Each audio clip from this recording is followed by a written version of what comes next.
ছুতে ডাকলে কিসে লিখে? দেখো বাহা, আমি তো চাইনি তুমি এখানে আসো, কিন্তু তুমি জোর করলে তাই এখানে তোমাকে নিয়ে এলাম। একটা কথা মাথায় রেখো বাহা, তুমি একটা বিশেষ উদ্দেশ্য নিয়ে এখানে এসেছো। কাজটা হয়ে গেলে এখান থেকে চলে যাবে। আমি কিন্তু বাইরে ওয়েট করছি। তুমি মাঝখানে কোনো কথান্তরে যাবে না, কোনো সময় নষ্ট করবে না। আমি কিন্তু খুব টেনশনে থাকবো বাহা। তুই চিন্তা তো করিস লাই হচ্ছে বাবু।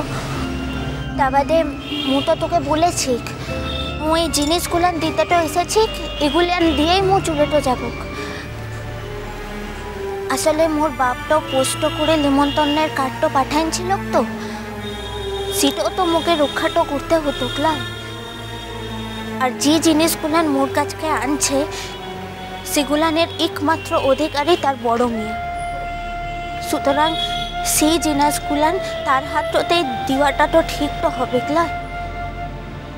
ওই তো একদিন মুখে বলেছিল যে মূল নাকি মোর বাপের মাথায় হাতটা বুলাই মোর বাপের থেকে এই জিনিসগুলান আদায়টা করেছে।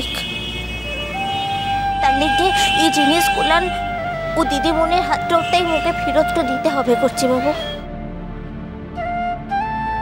বুঝলাম বাহা, সেই জন্য তো আমি আলটিমেটলি রাজি হয়েছি তোমাকে এখানে নিয়ে আসার জন্য।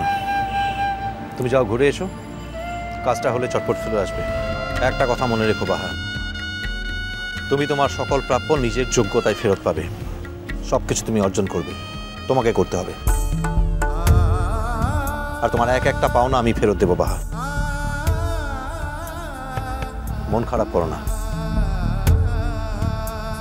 তোর কি মনে লয় অর্চি বাবু এসবের লিগে মোর মন তো খারাপ করছি?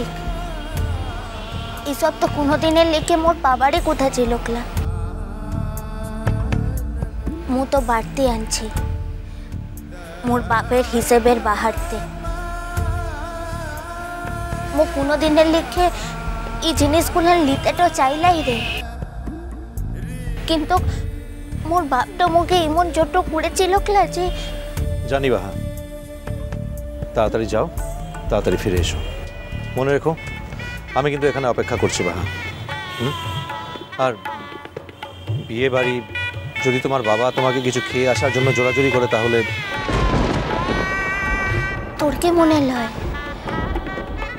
যে মিয়া তার বাপের অধিকারের সকল চিহ্নগুলান ফেরত দিয়ে দিয়েছে, সে বাপ যদি তাকে খেতেটো বলে, যদি খাওয়াইতে লাগে, তাহলে নাকি মো খেতেটো বুঝবো? মুখে খেতেটো পাইলাই নাকি মুখে ইতটাই হ্যাংলা আনছে হচ্ছে বাবু? না বা, আমি তা বলতে চাইনি। আসলে তোমাকে একা পাঠাতে আমার ঠিক সাহস হচ্ছে না, তাই কথাটা বললাম।